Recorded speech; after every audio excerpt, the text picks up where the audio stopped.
নদীতে পানি কম, ঢেউ নেই, তবুও ভাঙন। নড়াইলের লোহাগড়ার কাশীপুর, মাকরাইল, রামচন্দ্রপুর ও নওখোলা গ্রামের মধুমতি নদীর এ ভাঙন। নদীগর্ভে বিলীন বসতভিটা, ফসলি জমি। ঝুঁকিতে ১৯৪৫ সালে নির্মিত মাকরাইল সরকারি প্রাথমিক বিদ্যালয় সহ আশপাশে ৩টি স্কুল, কয়েকটি মসজিদ, আশ্রয়ণ প্রকল্প ও গ্রামীণ সড়ক সহ গুরুত্বপূর্ণ স্থাপনা। স্থানীয়দের অভিযোগ, অবৈধ বালু উত্তোলন ও বালু মহাল গড়ে তোলাই বেড়েছে ভাঙন। যেখানে দাঁড়ায় আছি এ জায়গায় একসময় অনেক বাড়িঘর ছিল, প্রায় নদীর ওই পার চলে গেছে। মধুমতি নদীতে 3বার ভাঙিছে, 3বার সরিয়েছি।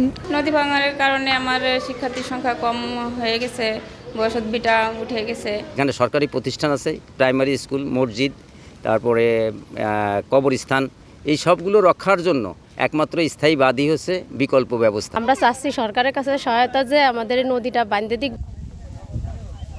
পানি উন্নয়ন বোর্ডের কর্মকর্তারা বলছেন, বরাদ্দ পেলে ভাঙন রোধে কাজ করা হবে।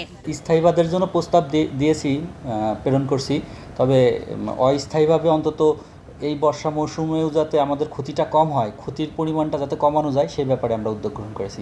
জেলার ২৭টি পয়েন্ট ঝুঁকিপূর্ণ, এর মধ্যে ৮টি পয়েন্টকে অতি ঝুঁকিপূর্ণ চিহ্নিত করে ভাঙন রোধে ২০ কোটি টাকা বরাদ্দ চেয়েছে জেলা পানি উন্নয়ন বোর্ড। সময় সংবাদ, নড়াইল।